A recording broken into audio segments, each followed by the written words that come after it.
नमस्कार विद्यार्थी मित्रांनो, टायपिंग कोचिंग क्लासेस या आपल्या यूट्यूब चॅनलवर तुमचे पुन्हा एकदा स्वागत असून आज आपण या व्हिडिओमध्ये 2023 साली बॉम्बे हायकोर्टने जे क्लार्क पदाची भरती केली होती त्या भरतीवेळी जो प्रश्नपत्रिका होता, प्रश्न सेट होता, तो आपण आजच्या व्हिडिओमध्ये पूर्ण बघणार आहोत. त्यावेळेला कशी एक्झाम झाली होती, प्रश्नांचं स्वरूप काय होतं, प्रश्नांची मांडणी कशी होती, ती आपल्याला या व्हिडिओमध्ये PYQ द्वारे बघायची आहे. तर आजचा जो असेल व्हिडिओचा तो पार्ट 1 असेल, ज्याच्यामध्ये आपण 30 प्रश्न कव्हर करत आहोत. त्यावेळी प्रश्नांची उत्तरे जी असतील ती आत्ता असतील असं काही नाही आहे, कारण चेंज होणार आहे प्रश्नांमध्ये. ज्या प्रश्नामध्ये चेंज असेल तो आपण इथं कव्हर करण्याचा प्रयत्न करत आहोत. व्हिडिओमध्ये काही ठिकाणी जर कोणाला शंका असेल, प्रश्नांची उत्तरे चुकीची वाटत असतील, तर त्यांनी कमेंट्समध्ये तुमची जी काही शंका आहे, बरोबर प्रश्नाची किंवा चुकीच्या प्रश्नाची, ती तुम्ही कमेंट करा. आपण ती जी काही चूक असेल किंवा प्रश्नाचा ताळमेळ बसत नसेल तर तो आपण आपल्या ग्रुपवरती सॉल्व्ह करू. कमेंटमध्येही आपण तो सॉल्व्ह करणार आहोत. आपण आपल्या चॅनलद्वारे व्हॉट्सॲपचा ग्रुप वेगळा कोड भरती संबंधित फक्त माहिती शेअर करण्यासाठी बनवलेला आहे. तो तुम्ही जॉईन केला नसेल तर तो जॉईन करून घ्या. या व्हिडिओच्या डिस्क्रिप्शन बॉक्समध्ये तुम्हाला व्हॉट्सॲप ग्रुपची जी फक्त कोड भरतीची माहिती तुम्हाला मिळेल त्याची लिंक आपण देत आहोत. त्याचबरोबर क्लर्क पदाची जी भरती होणार आहे, जो पेपरचा पॅटर्न असेल त्याची माहिती असलेले 2 सेट आपण प्रश्नांचे बनवलेत. त्या 2 व्हिडिओ चॅनलवरती आहेत. बघितल्या नसतील तर या व्हिडिओच्या डिस्क्रिप्शनमध्ये त्या दोन्ही व्हिडिओची लिंक आपण देत आहोत. तिथून तुम्ही ती प्रश्न संच बघू शकता. तुम्हाला एक आयडिया येईल की परीक्षा कशी असणार आहे किंवा परीक्षेचं स्वरूप कसं असू शकतं. तर आजची व्हिडिओ आपण चालू करू, जो पार्ट 1 असेल PYQचा, जी 2023 साली परीक्षा होऊन गेलेली आहे. तर बघा, 90 प्रश्न होते. आताही 90 प्रश्न असणार आहेत. परीक्षेचे स्वरूप पूर्णपणे इंग्लिशमध्ये असेल. फक्त मराठीचा सेक्शन 10 प्रश्नाचा तुम्हाला मराठीमध्ये ते 10 प्रश्न मिळतील. बाकीचे 80 प्रश्न प्रॉपर इंग्लिशमध्येच असणार आहेत. वेळ असेल 60 मिनिटे, प्रश्न असतील 90. ठीक आहे. तर प्रत्येक प्रश्नाला 1 मार्क आहे. साधारण 40 ते 45 सेकंदात तुम्हाला एक प्रश्न सोडवायचा आहे. इंग्लिश लँग्वेज थोडीशी समजायला प्रत्येकाला इझी असते नसते असा वेगवेगळा भाग आहे. त्यामुळं प्रॉपर प्रश्न वाचा, प्रश्न सोडवण्याचा वेग सराव करा आणि जितक्या लवकर कव्हर होईल पेपर तितका प्रयत्न चालू ठेवा. तर 2023ला जी क्लर्क पदाची परीक्षा झाली त्याचा पेपर साधारण जनरल नॉलेजचा जो सेट होता तो साधारण असा होता की त्यांचा पहिला प्रश्न होता, who is the governor of Maharashtra. तर 2023 साली हा प्रश्न विचारला त्या परीक्षेला. तर तेव्हाचे जे गव्हर्नर होते महाराष्ट्राचे, तर ते 23वे होते रमेश बैस. तर याचा आन्सर 2023 प्रमाणे बरोबर आहे, रमेश बैस, ऑप्शन बी. तर रमेश बैस हे 23वे गव्हर्नर होते आणि त्यांचा कार्यकाळ होता 30 जुलै 2024 पर्यंत. जर 22वे विचारले तर ते होते भगतसिंग कोश्यारी. त्यांचा कार्यकाळ होता 17 फेब्रुवारी 2023 पर्यंत. आणि चालूच्या या एक्झामला जर समजा तुम्हाला प्रश्न आला who is the governor of Maharashtra, तर चालूच्या 2025 नुसार सध्याचे आपले गव्हर्नर आहेत CP राधाकृष्णन. ठीक आहे. तर सेकंड क्वेश्चन होता, which country has won the 2022 FIFA world cup. तर 2023मध्ये हा प्रश्न आला. 2022चा फिफा वर्ल्ड कप कोणी जिंकला, तर तो 2022 साली अर्जेंटिनानं वर्ल्ड कप जिंकला होता. जर कुठे झाला विचारला 2022चा वर्ल्ड कप, तर तो 2022 साली कतारमध्ये झाला होता. वर्ल्ड कपचं संस्करण विचारलं कितवा वर्ल्ड कप होता, तर तो 22वा होता. आणि त्याचबरोबर जो पुढचा 2026चा वर्ल्ड कप होणार आहे त्याचं जर स्थळ विचारलं तर ते युनायटेड स्टेट्स आहे. जे युनायटेड स्टेट्समध्ये 2026चा फिफा वर्ल्ड कप भरवला जाणार आहे. आणि हा वर्ल्ड कप संयुक्त 3 देशामध्ये किंवा राष्ट्रामध्ये मिळून आयोजित करण्यात येणार आहे. तर ही माहिती असू दे, याचा उपयोग कुठेही होऊ शकतो. त्यानंतर तिसरा प्रश्न होता, who is army chief of India. 2023 साली आर्मी चीफ ऑफ इंडिया कोण होते, तर त्याचं उत्तर आहे ऑप्शन सी, मनोज पांडे. आणि जर चालूच्या वर्षामध्ये विचारलं तर सध्याचे आहेत जनरल उपेंद्र द्विवेदी. तर ही माहिती अपडेट असू दे. Question number 4, in which year Bombay high court was established. Bombay हायकोर्टशी रिलेटेड प्रश्न येण्याची संभावना जास्त आहे. तर बॉम्बे हायकोर्टबद्दल जितकी बेसिक माहिती स्वतःला माहीत करून घेता येईल तितकी करून घ्या.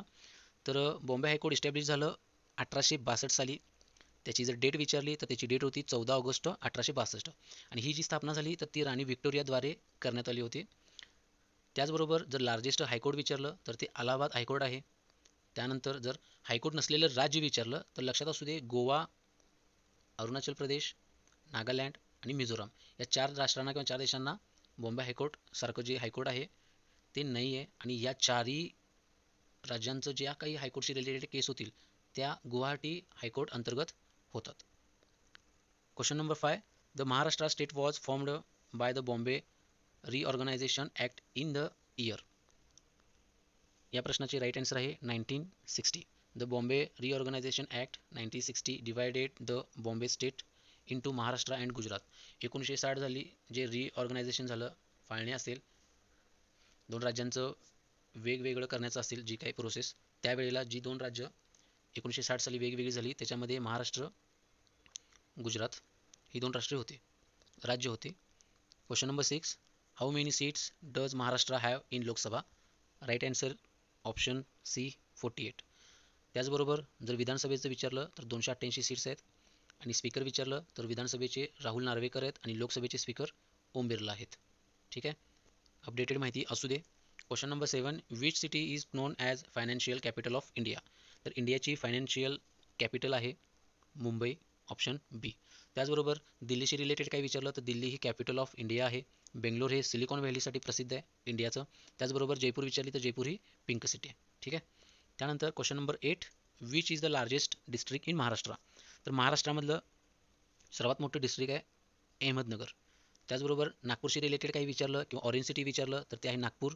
आणि कोल्हापूरशी रिलेटेड काही आलं तर कोल्हापूरची ओळख ही नोन फॉर लेदर्स चप्पल, म्हणजेच कोल्हापुरी चप्पलसाठी कोल्हापूरची ओळख प्रसिद्ध आहे. त्यानंतर question number 9, Wien the third battle of Panipat was fought between Maratha and Afghan army? तर याचं राईट आन्सर आहे ऑप्शन नंबर सी, 1761. तर याच्यामध्ये लक्षात ठेवण्यासारखं असेल तर the Afghan army won the third battle of Panipat 14 जानेवारी 1761. जे तिसरं पानिपतचं युद्ध झालं तर ते झालं होतं मराठा अँड अफगाण आर्मीमध्ये आणि ती जी पानिपतचं युद्ध झालं ते जिंकलं होतं अफगाण आर्मी यांनी. आणि जर पहिलं विचारलं पानिपतचं युद्ध तर ते मुघल एम्पायर आणि लोडी डिनॅस्टी यांच्यामध्ये झालं आणि ते जिंकलं मुघल एम्पायरनं, मुघल साम्राज्य. ठीक आहे. त्यानंतर question number 10, Azad Hind Sena was formed with the assistance of? जी आझाद हिंद सेना होती, जो वर्ल्ड वॉर 2 झाला होता, वर्ल्ड वॉर 2 जो झाला होता त्याच्यामध्ये त्यांनी कुणाला मदत केली होती किंवा कुणाला सपोर्ट केला होता, असिस्ट केलं होतं? तर वर्ल्ड वॉर 2 जो झाला त्यावेळेला आझाद हिंद सेना INA, ठीक आहे, INAच आझाद हिंद सेनेलाच INA म्हणलं जातं, यांनी जो सपोर्ट केला होता कोणी तर INA यांनी. कुणाला केला होता तर option number B, Japan.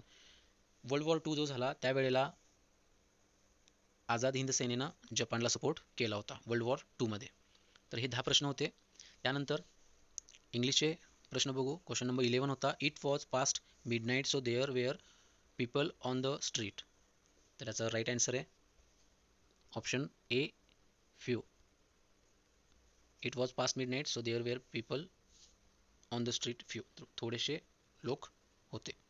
Question number 20, abstract noun form of sea is? Right answer is option D, sight. Question number 13, playing football, comma, he plays cricket. Right answer is also, option number D, also. Question number 14, he filled the glass with water to the? Right answer is option B, brim. Brim म्हणजे किनारा. Glass जो भरलाय पाण्याने तर तो कशापर्यंत किंवा कुठेवर भरलाय? तर मार्जिन असेल तर ते मार्जिनला चारी बाजू येतात. ब्रिम म्हणजे किनारा, तर तो ग्लास, तो जो ग्लासची वरची बाजू आहे ती किनाऱ्यापर्यंत भरलेली आहे. एज असेल तर एक कोपरा होतो, बॉर्डर असेल तर साईडच्या चारी बाजू येतात. Question number 15, the adverb of brave is? Right answer is option D, bravely. Question number 16, come what may I shall adhere my principles? Right answer is option C, 2. Question number 17, the book is not only interesting but also, answer number D, instructive or informative पण येऊ शकतं. तर option प्रमाणे गेला तर इन्स्ट्रक्टिव्ह, जर grammar प्रमाणे गेला तर इन्फॉर्मेटिव्ह. ठीक आहे. त्यानंतर question number 18, find the word that is wrongly spelled. तर 4 ऑप्शन दिलेले असतील. या प्रकारचे पण प्रश्न येऊ शकतात. आपली टेस्ट 1 टेस्ट 2 बघितल्यानंतर खूप विद्यार्थ्यांनी कमेंट केली किंवा ग्रुपवरही पर्सनल मेसेज पण केली की टेस्ट सिरीज खूप सोपी आहे, असे जर प्रश्न येत असतील तर इतके मार्क पडू शकतात. तर एक लक्षात घ्या, प्रश्नपत्रिकेचे स्वरूप कशीही असू शकते, ज्या त्या परीक्षेवरती डिपेंड असतं. काही वेळेला इझी येऊ शकतं, काही वेळेला मीडियम लेवलची एक्झाम क्वेश्चन हार्ड किंवा मीडियम असू शकतात आणि काही वेळेला हार्ड स्वरूपाची प्रश्नपत्रिका येऊ शकते. 90 प्रश्न आहेत म्हणजे 90च्या 90 प्रश्न अवघड असणार आहेत असं कधीच होत नाही. थोडेफार प्रश्न इतके इझी असतात जे असं एक्झामला बसले की कोणी म्हणू शकतो इतके सोपे प्रश्न तर सहज सोडू शकतो. पण जसं जसं एक्झाम पुढे जाते त्याच्यामध्ये अंदाज येतो, प्रश्नांचं स्वरूप कमी जास्त बदलत राहतं. त्यामुळे कोणतीही एक्झाम असू दे लाईटली न घेता व्यवस्थित स्टडी ठेवा, होऊन जाईल. त्यानंतर question number 18, find the word that is wrongly spelled. तर याचा राईट आन्सर आहे ऑप्शन नंबर डी, मॅजिस्ट्रेट. आता इथं मॅजिस्ट्रेट 2023ला जी एक्झाम झाली त्याच्यामध्ये स्पेल केला आहे MAJ आहे, पण MAG आहे STRATE. काही होऊ शकतं, कोणीही चुकू शकतं. त्यामुळे बघताना क्वेश्चन वाचताना प्रॉपर वाचा.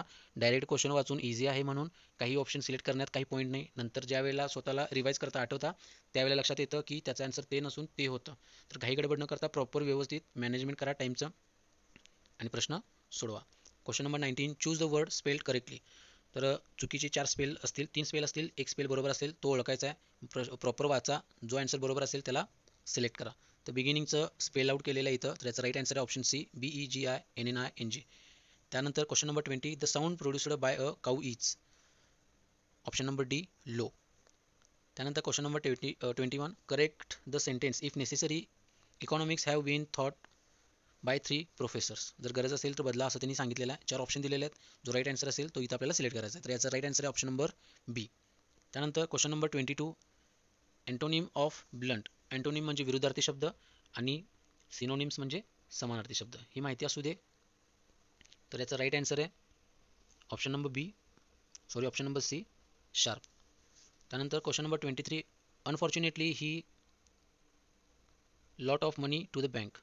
Right answer is option C, owed. Question number 24, let's go for a walk.